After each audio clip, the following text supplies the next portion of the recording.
Yo, salam sehat buat kita semua dan selamat datang di Movie System Channel. Terima kasih buat teman-teman yang selalu mampir memberikan coretannya di dalam kolom komentar. Ya, semoga kesehatan selalu mengiringi langkah kalian semua. Amin. Ya, enggak usah pakai lama, kita simak ceritanya. Sedikit mengulas cerita sebelumnya, di mana Pak Gejun mendapat sebuah berita bila Bae Sohyuk berakhir mengamuk tak seperti seluruh rencana sebelumnya. Sehingga saat itu Hejun bergegas menuju lokasi guna menyelesaikan seluruh permasalahan yang terjadi. Sementara itu di sisi lain, Ham Sun Jin kini telah terbebas berkat Kwon Dae-gun, merasa begitu sangat tertegun atas seluruh kenyataan yang tak ia duga. Dan ia pun kini malah mulai terkejut mengamati begitu banyaknya panggilan masuk yang Sohyuk lakukan. Berpindah sisi di mana ini adalah sebuah gang yang sempit. Para pemuda kini tengah asik menikmati waktu mengadakan acara pesta kecil bersama beberapa teman yang mereka miliki. Namun di tengah intensnya pria tersebut menggoda seorang gadis untuk menghabiskan minuman. Tiba-tiba saja sebuah kejadian tak terduga berakhir Darang menjemputnya, menubruk dengan begitu keras menghancurkan seluruh imajinasi liar yang dimilikinya. Yang mana itu semua akibat Bae Sohyuk masih saja terus diburu seperti adanya sebuah perintah yang Hejun berikan. Sehingga saat itu beberapa perlawanan masih terus Sohyuk lakukan untuk dapat secepat mungkin meloloskan diri dari seluruh kepungan yang mereka targetkan. Oi Sohyuk, berhentilah, kau sudah melakukan banyak kesalahan kali ini. Dan jika ini masih diteruskan, kau akan sulit berpartisipasi dalam kegiatan Cloud Moon nanti. Ya, kok bisa berakhir seperti Jiboram. Memahami sebuah perkataan ya sama sekali tak ingin ia dengar. Sohyuk merasa muak dibuatnya. Apa aku salah bicara? Entahlah. Dan bams, dimana saat itu juga sebuah pukulan dahsyat berakhir datang menjemputnya. Begitu merasa terus ya dengan beberapa kata yang mungkin berbahaya. Ya karena saat ini Bae Sohyuk sedang bersama Bae Susi pastinya.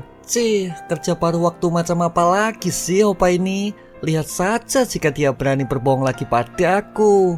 Oi, kok itu adik Sohyuk bukan? Bisakah kau bantu kami menenangkan kakakmu dulu? Kenapa harus aku? Karena ini bukan sesuatu yang seharusnya kami lakukan sekarang. Belum sempat selesai penjelasan tersebut ia berikan, kini Sohyuk segera datang menghampirinya, melemparkan salah satu anggota organisasi tersebut karena telah lancang memberikan beberapa informasi tak jelas yang tak ia butuhkan. Sehingga saat itu sebuah pertarungan benar-benar tak lagi dapat terhindarkan. Hingga di suatu titik tiba-tiba saja seseorang yang memiliki badan besar perlahan mendekat, datang dengan suasana santuy menghentikan seluruh proses pengepungan yang mereka lakukan. Wah, katakan pada bos, kita sudah melakukan semua yang terbaik. Tapi memang apalagi yang harus dilakukan jika ternyata terdapat dewan buas yang tak lagi mau menurut. Yang mana ada pun orang tersebut salah satu eksekutif dari Biomo Construction bernama Jang Geon Seol. Sayang sekali kita akan kehilangan satu pemain dari Mood Club sepertinya. Dan bams, yang mana saat itu tanpa banyak bicara Sohyuk segera melakukan sebuah eksekusi. Diajar dengan begitu keras, ia hempaskan seorang petinggi seketika. Sehingga saat itu pemandangan mengerikan tak lagi dapat terhindarkan, membuat mereka semua kini mulai pasrah mengirimkan beberapa kata wasiat secepatnya. Dan akhirnya waktu pun kini terus berlalu, yang mana seekor kuda kini mulai mengepakkan sayapnya, namun berangsur jatuh dan tenggelam. Tak lagi mampu menggunakan sayap akibat terlalu berlebihan di dalam menggunakan kekuatan yang ia punya. Yang mana ada pun orang yang dimaksud tak lain adalah Jiboram. Tak lama berselang, Ji Buram terbangun dari masa pingsannya. Merasa begitu sangat lelah dengan seluruh pertarungan yang ia lakukan. Tapi saat itu seluruh anggota eksekutif tetap setia menantinya. Merasa cukup khawatir dengan seluruh situasi dan kondisinya. Oi, Buram, apa kau benar-benar sudah gila, ha? Lalu apa kau sekarang baik-baik saja? Ji, kemana sekarang mereka berdua? Kemudian menurut Hanambae, Buram ini tak seharusnya menanyakan mereka, mengingat kondisinya saat ini merupakan prioritas utamanya. Dalam hati, Buram kini mulai kembali teringat dengan kekuatan dahsyat Kwon Daegun yang telah ia terima. Tapi bagaimana bisa sesuatu hal yang begitu mengerikan dapat ia lakukan tanpa mengkonsumsi obat mood sedikit pun saja? Jadi itu imersi yang asli ya. Tak lama berselang, Oh Jun Sim sedikit memeriksa luka Ji Buram. Namun saat itu Buram segera menepisnya, merasa cukup terganggu dengan seluruh perlakuan yang ia berikan. Hingga tak lama dari situ Buram segera memilih pergi, sama sekali tak mempedulikan seluruh perasaan khawatir yang mereka berikan. Kantor mana yang bisa aku gunakan sekarang? Tapi Buram, kau harus ke rumah sakit dulu sepertinya. Yang mana saat itu Oh Jun Sim benar-benar merasa sedih dengan seluruh sikap angkuh yang Buram tunjukkan. Hingga tak lama berselang, gadis itu pun kini mulai mengikutinya, merasa cukup senang dengan seluruh keseruan yang Buram lakukan. Namun saat itu Oh Jun Sim bergegas mengejar Ji Buram, ingin sekali lagi memastikan dengan seluruh sikap angkuh yang Buram tunjukkan. Hingga sebuah pukulan yang biasa ia lesatkan kini ia lakukan secepatnya, berharap Ji Buram dapat kembali tersadar akan seluruh kenangan bersama yang mereka lakukan. Astaga, kenapa kau tak mau pergi juga? Ada apa lagi sekarang? Tetapi mungkinkah pukulanku tak terasa sakit? Yang mana saat itu Oh Jun Sim tiba-tiba menangis, merasa semakin sedih dengan seluruh sikap yang Buram tunjukkan. Ia berharap Buram tetap terus mengikuti seluruh permainan masa lalu yang biasa mereka lakukan. Wah, aku harus gimana sekarang? Cup, jangan nangis ya dek. Tak lama berselang, Hanambae sedikit memberikan sebuah kode supaya Ji Buram sedikit berakting, merasa kesakitan seperti biasanya. Namun saat itu Buram sama sekali tak tertarik dengan adanya seluruh permainan kekanak-kanakan yang mereka lakukan. Hingga di suatu titik rasa muak tersebut kini mulai ia tunjukkan dengan mencoba memukul Oh Jun Sim dengan sebuah kekuatan yang luar biasa. Hingga semua itu pun membuat mereka semua merasa terkejut atas sebuah sikap arogan yang Buram tunjukkan. Jangan perlakukan aku seperti anak kecil lagi, melakukan drama dengan kalian ya. Aku sudah tak berminat dengan semua permainan anak-anak yang kalian lakukan. Kemudian menurut Baywol, Buram ini sudah benar-benar keterlaluan. Haruskah dirinya sedikit memberi pelajaran supaya Buram kembali tersadar dari seluruh sikap arogan yang ia berikan? Tapi saat itu Jun Sim segera berteriak mengingatkan bila itu semua pilihan Buram, jangan pernah merengek untuk kembali bergabung di kemudian hari. Tapi ngomong-ngomong, siapa gadis itu? Entahlah, kurasa dia cukup mirip dengan Jun Sim.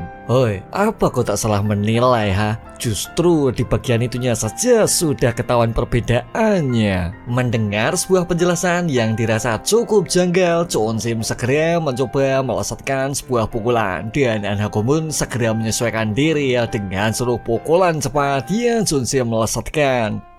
Tapi sudahlah, kalian itu berhentilah berpura-pura kesakitan. Aku sudah mulai lelah juga sepertinya. Mendengar pernyataan tersebut, mereka terkejut tak percaya, merasa cukup bersalah dengan seluruh perbuatan yang kini mereka lakukan. Sebenarnya saat mereka semua masih kecil, pukulan Chunsim benar-benar terasa sakit. Yang mana pukulan tersebut selalu Chunsim lesatkan ketika mereka semua terjebak di sebuah perselisihan. Namun seiring berjalannya waktu, tepatnya ketika mereka semua duduk di bangku SMP, rasa sakit itu tiba-tiba mulai memudar. Hingga di suatu titik Hanambae mulai memberikan sebuah respon aneh, membuat mereka semua melakukan hal yang sama. Tak ingin sedikit pun membuat Chunsim merasa kecewa atas melemahnya pukulan yang ia berikan. Sehingga saat itu permainan tersebut terus-menerus mereka lakukan dan berakhir menjadikan Oh Chunsim sebagai seorang ketua dengan beranggotakan 4 orang tersebut di dalamnya.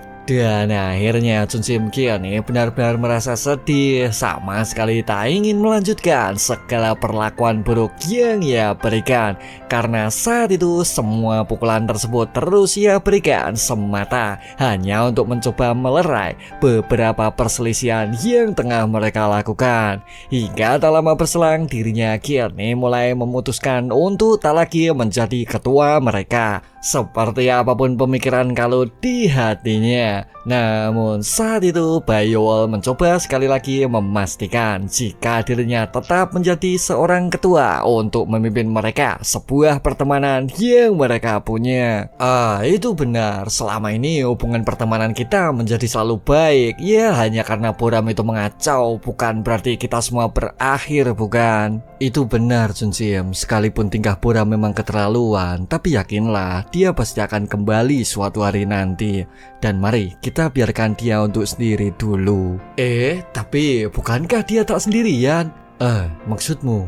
Ya, apa kau tak melihatnya? Dia selalu bersama gadis seksi yang selalu menempel padanya, bukan?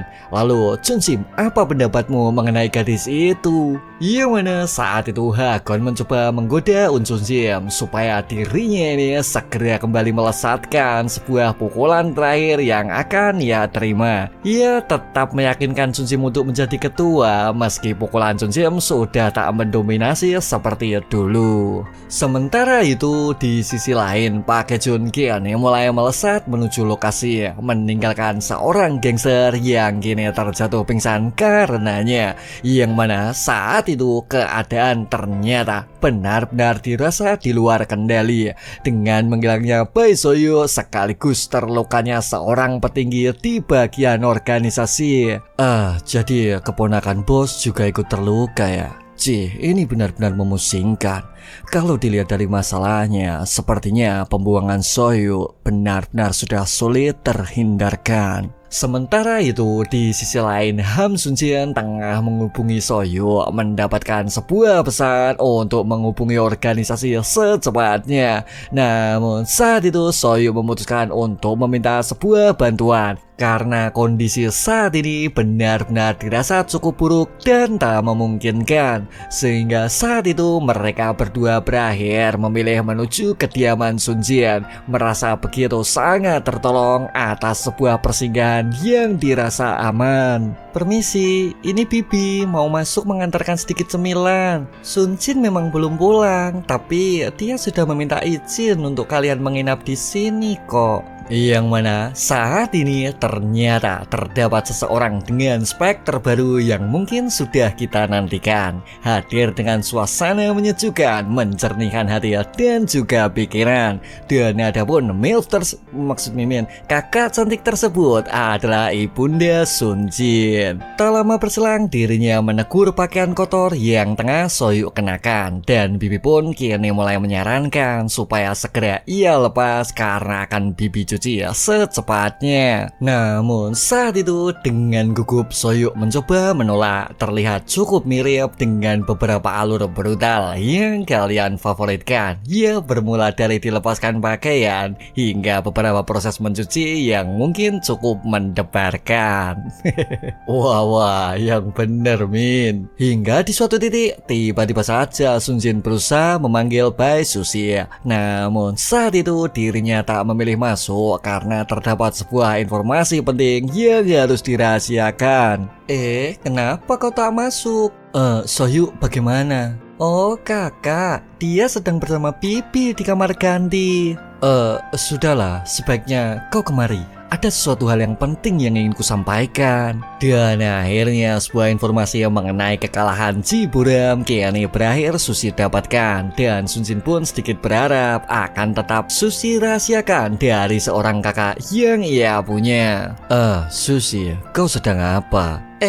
Kenapa denganku? Aku cuma sedang menatap langit kok. Tak lama berselang, Bibi kembali memanggil Bae Sohyo karena telah ia siapkan sebuah baju ganti untuk malam ini. Lalu, kenapa kau masih di sini? Cepatlah, Bibi sudah memanggilmu tuh. Dan akhirnya Susi kini mulai melanjutkan sebuah misi yang ia miliki. Sebenarnya 4 eksekutif kini telah benar-benar Daegun kalahkan. Hanya menyisakan Bae Sohyo satu-satunya pemimpin di SMA Gyeomryong. Yang mana itu berarti cepat atau lambat mereka berdua akan berakhir bertemu dan memulai sebuah pertarungan. Tapi Daegun itu sebenarnya...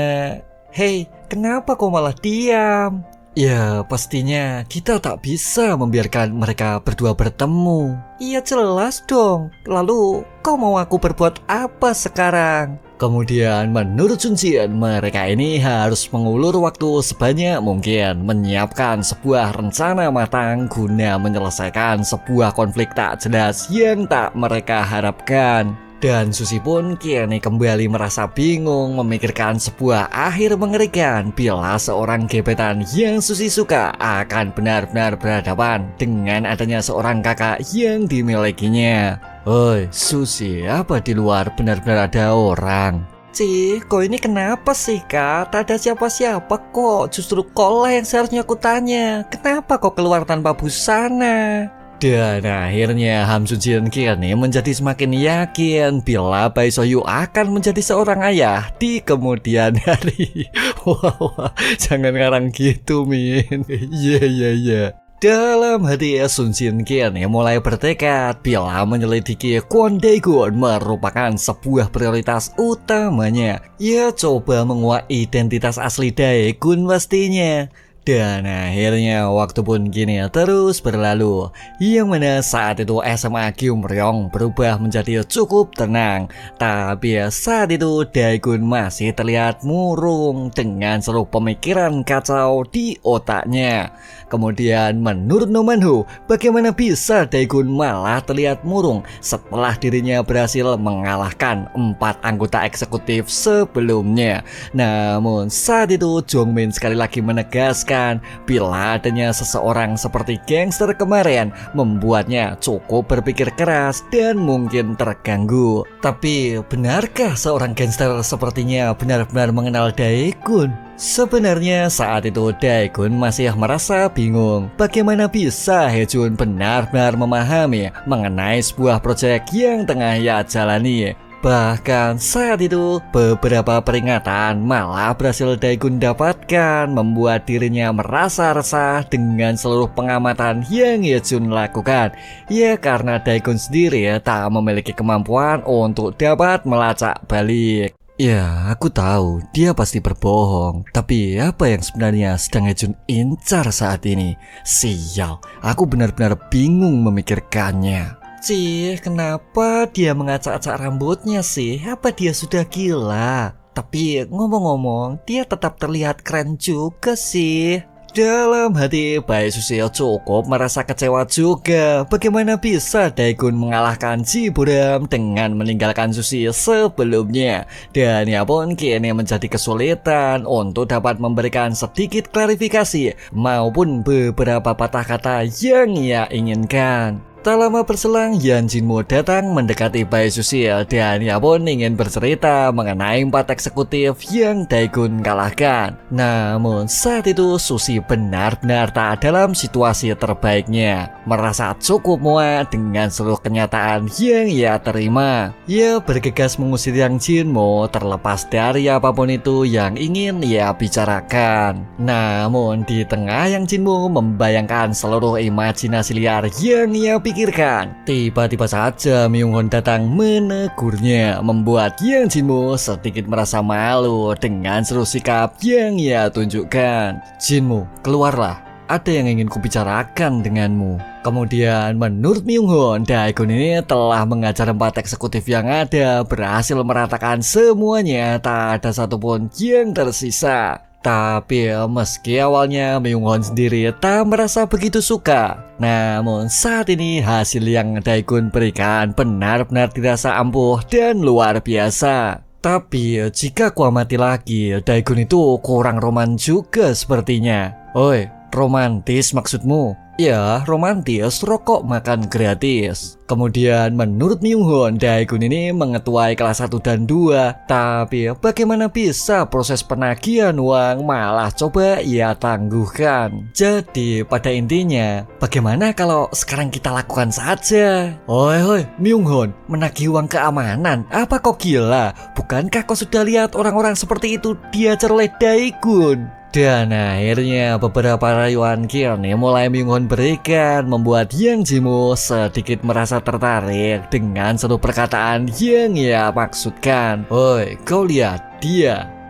dan dia. Lihatlah, mereka kelas 3 kek atau kelas 4. Ya, tiba-tiba saja mereka tak ada yang berani menatap kita. Tapi kan masih ada Bae Sohyu. Hoi, kau ini sadarlah, siapa Sohyu? Sohyu itu memiliki adik, Bae Susi bukan? Lalu Daegun dan Susi. Kenapa memangnya mereka? Tak lama berselang, Yang Jinmo segera menjelaskan bila mereka berdua memang benar-benar tak memiliki hubungan yang spesial. Namun saat itu Myung-hun benar-benar tak percaya. Bagaimana bisa sesaat yang lalu Daegun telah memilih tidur di ranjang yang sama? Sial, apakah benar-benar tak sesuai dugaanku? Tapi karena Sohyu juga tak ada di sini, sudahlah, ayo kita tagih uang keamanan saja. Dan akhirnya Myung-hun sekali lagi mencoba memastikan supaya Yang Jinmo mencari sebuah cara supaya Bae Susi bisa lebih dekat dengan Kwon Daegun secepatnya. Sementara itu di sisi lain, Bae Sohyu tengah mengantar Susi menuju rumah Gyuri karena saat itu dirinya memiliki sebuah rencana yang ingin segera ia selesaikan. Susi, mau apa kau kemari? Aku ada sedikit masalah sih, jadi aku butuh konsultasi sepertinya. Dan akhirnya Bae Sohyu segera menuju sebuah lokasi karena sesaat sebelumnya Ham Jun Jin telah mengirimkan adanya seseorang yang kini ia targetkan. Sementara itu di sisi lain, Ji Boram kini tengah mendapatkan perawatan dari adanya seluruh luka yang berserang di sekujur tubuhnya. Oi, kenapa kau terus mengikutiku, ha? Tapi kalau kulihat-lihat, bekas lukamu ini mirip seperti zebra ya? Oi, mungkinkah kau sebenarnya sakit jiwa, ha? Kemudian menurut gadis tersebut, zebra memiliki salah satu sifat pemarah. Maka ketika terdapat seekor hewan karnivora menyerang, semua herbivora pasti akan memilih kabur. Tapi akan berbeda cerita jika hewan itu adalah zebra, karena adapun zebra sendiri akan mulai menggila, menyerang siapapun itu yang mengganggunya. Sebenarnya saat itu gadis tersebut mulai mencoba menggoda Ji Boram. Sedikit ngelantur memberikan penjelasan, membuat Ji Boram menjadi semakin penasaran dibuatnya.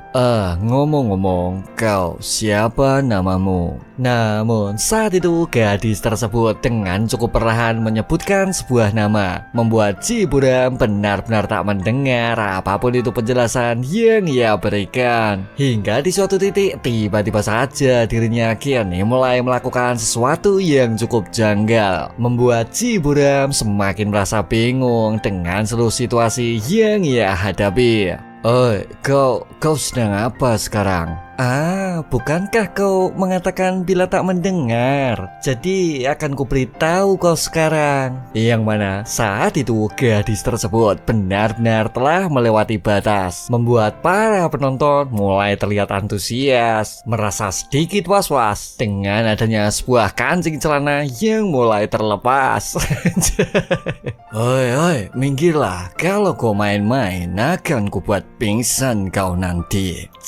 Dengan kondisimu yang sekarang, sepertinya kaulah yang akan kubuat pingsan nanti. Dan akhirnya sebuah perselisihan maupun adu mulut tak lagi dapat terhindarkan. Tapi apa yang terjadi? Yang mana saat itu juga Sohyuk tiba-tiba datang menghentikan mereka berdua, membuat para penonton benar-benar merasa kecewa. Bagaimana bisa Bae Sohyuk memilih menagih adanya bisnis di sebuah momen waktu yang benar-benar krusial? Oi, kau sedang apa? Sudahlah, mari kita selesaikan semuanya sekarang. Dan akhirnya di saat itu juga sebuah serangan tak lagi dapat terhindarkan, membuat Ji Buram kini terpelanting mundur akibat sebuah serangan keras yang Sohyuk lesetkan. Sebenarnya saat itu Buram tak pernah menduga bila waktu santai yang dimilikinya akan berakhir hancur karenanya, membuat gadis tersebut benar-benar merasa kesal atas seluruh kejadian yang tak ia harapkan.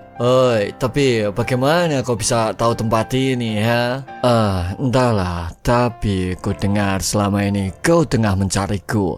Jadi kau tak perlu khawatir karena akulah yang akan menemukan di mana keberadaanmu. Tak lama berselang, gadis tersebut meraih sebuah gunting, mencoba memaksimalkan situasi atas kejadian mengejutkan yang mungkin terjadi.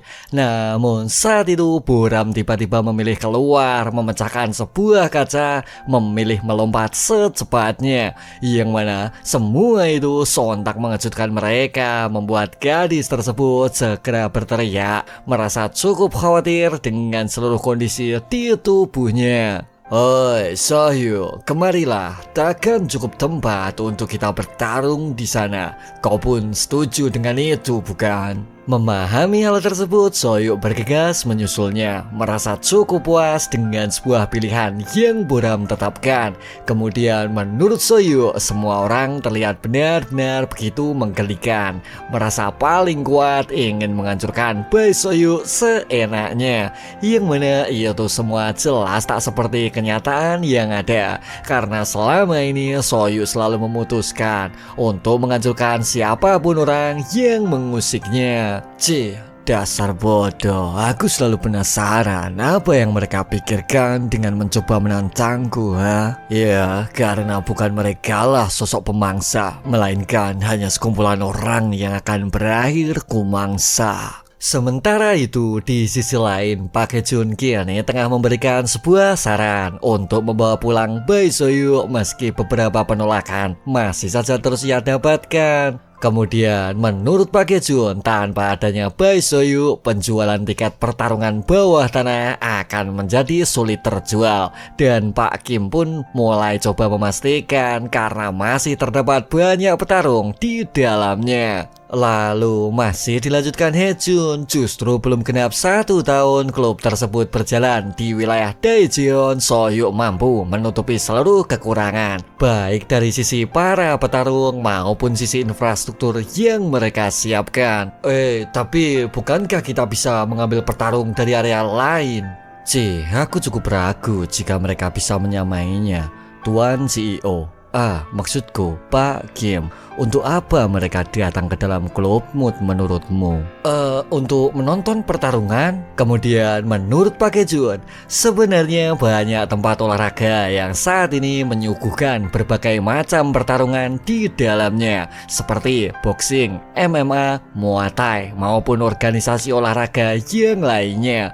Bahkan itu semua disiarkan live dengan sebuah pertandingan kualitas tinggi dijalankan oleh para profesional di dalamnya. Namun di balik itu semua terdapat mereka orang yang ingin menyaksikan pertarungan area bawah tanah, dan mereka pun rela melewati adanya suasana pengap dan cukup menyiksa, yang mana mereka semua tak semata-mata ingin menonton pertandingan olahraga, melainkan adanya sebuah pertandingan kotor dengan sebuah sensasi yang luar biasa, seperti adanya rasa sakit yang ditunjukkan melalui berbagai macam ekspresi, rasa amarah yang mereka luapkan melalui beberapa teknik yang mereka miliki, maupun adanya segenap perasaan emosi yang mampu membakar seluruh akal sehat yang yang mereka miliki. Sebenarnya dengan analisis pertimbangan maupun sebuah aturan akan membuat pertarungan tersebut semakin membara.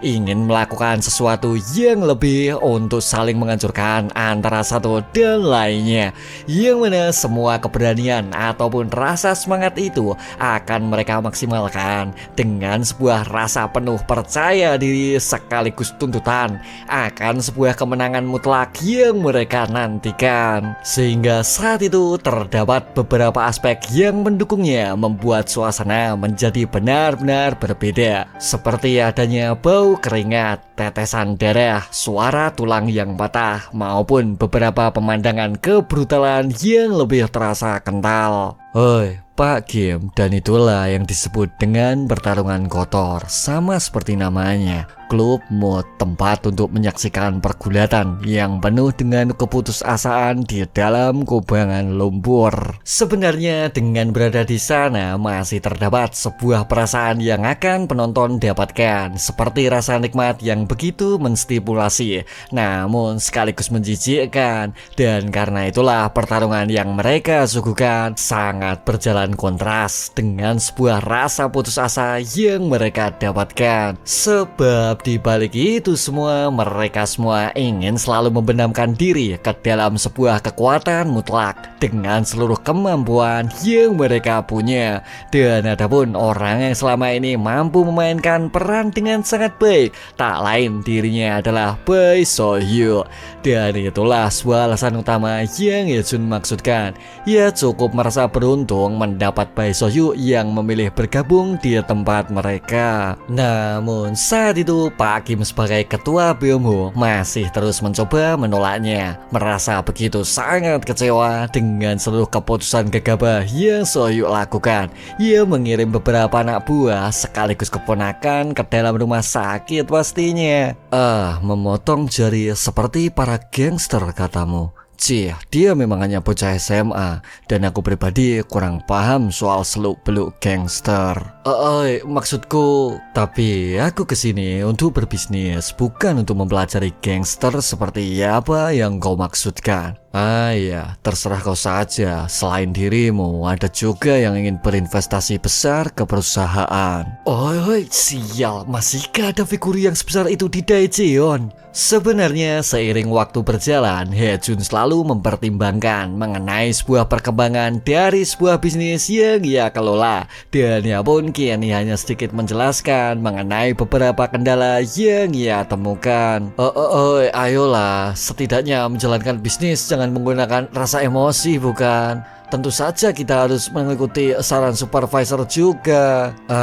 Pak Kim, kau tak perlu khawatir soal dia, akan kuurus sisanya. Sementara itu di sisi lain, Pak Yuri tengah merasa bingung dengan sebuah konsultasi dadakan yang Susi ajukan. Karena menurut Susi, Pak Yuri mungkin satu-satunya orang yang dapat memberikan adanya sebuah pertimbangan matang kepadanya. Pasti soal Daegun ya. Tapi sebelum itu, katakan dulu, kau itu sebenarnya suka sama Daegun tidak? Mendengar pernyataan tersebut, Susi segera menegaskan bila selama ini Daegun lah yang memilih menyukai sekaligus mendekatinya.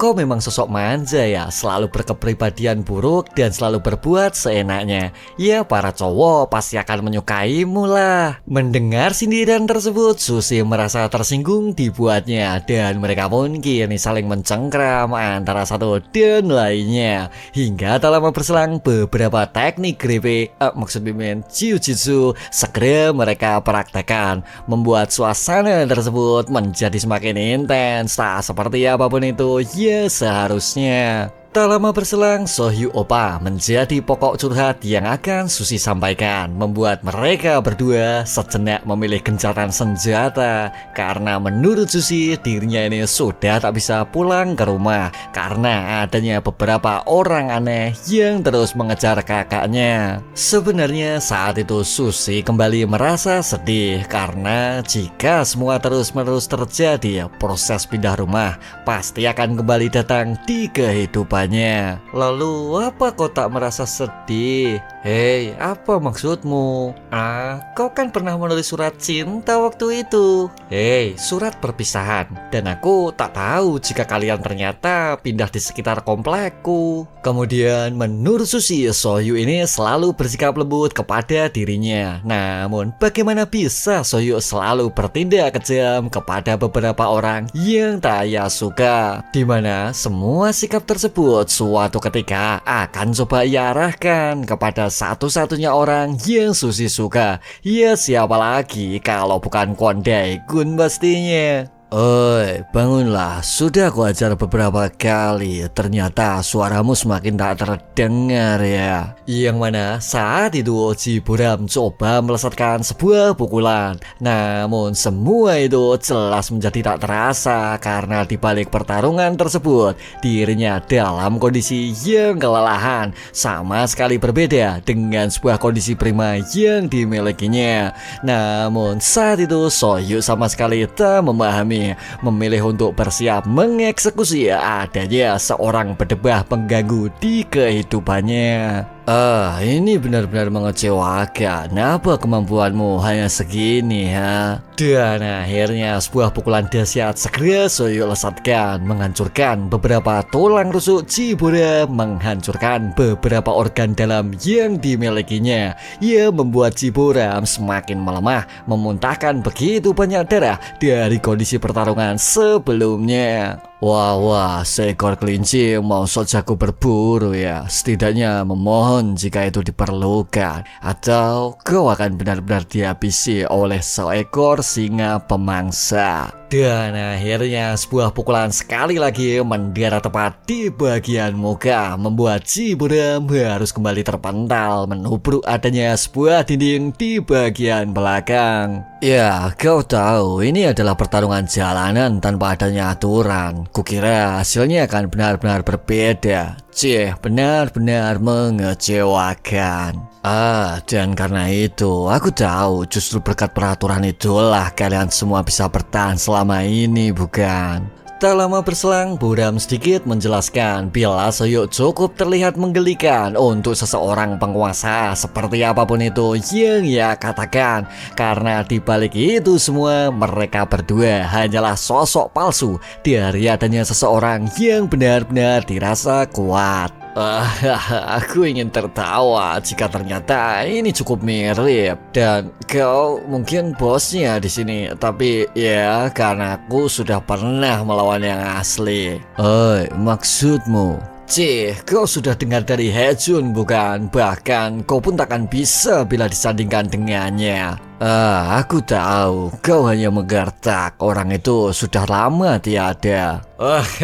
Dasar goblok. Dengarlah, orang itu ada di SMA Kim Ryong. Mendengar adanya pernyataan janggal tersebut, Soyu terdiam seketika, merasa begitu sangat penasaran dengan sebuah statement yang Buram berikan. Hingga tak lama dari situ, beberapa pertanyaan tak juga menghasilkan sebuah jawaban. Masih tetap coba ia rahasiakan mengenai seorang sosok terkuat yang Buram maksudkan. Hingga di suatu titik gadis tersebut segera berteriak. Bagaimana bisa Soyu memilih menghajar seseorang di dalam proses perawatan? Dan ia pun sekali lagi menegaskan bila Soyu hanya berpura-pura kuat di hadapan seseorang yang masih terluka. Tapi saat itu dirinya sekali lagi mencoba mengingat adanya sebuah nama dari seseorang yang telah berhasil mengajar Ji Buram.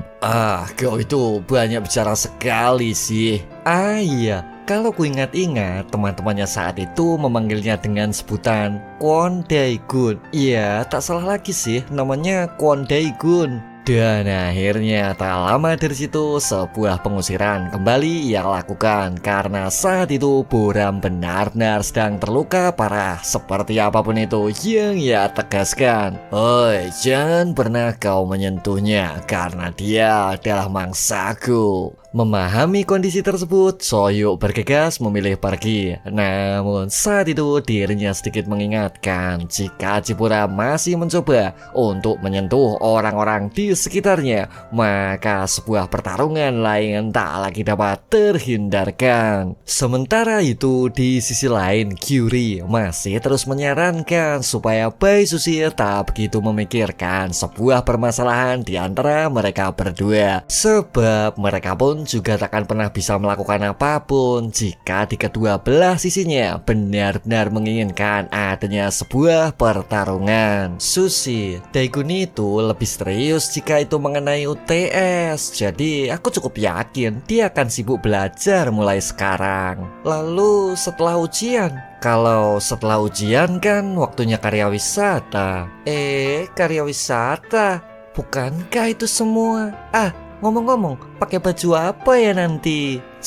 Kenapa kau malah membahas masalah lain sekarang? Dan akhirnya Kyuri sekali lagi mencoba memastikan jika apapun yang Sushi khawatirkan tak akan mungkin terjadi di waktu-waktu mendatang. Sushi sendiri malah menjadi sibuk memikirkan rencana karya wisata. Sementara itu di sisi lain, seseorang kini tengah menegaskan mengenai ciri-ciri seseorang yang mereka targetkan. Dan ia pun dengan cukup lihai mengajarkan beberapa teknik dan gerakan supaya ketika bertemu dengan orang tersebut mampu segera mengeksekusi seperti apapun itu yang ia tunjukkan.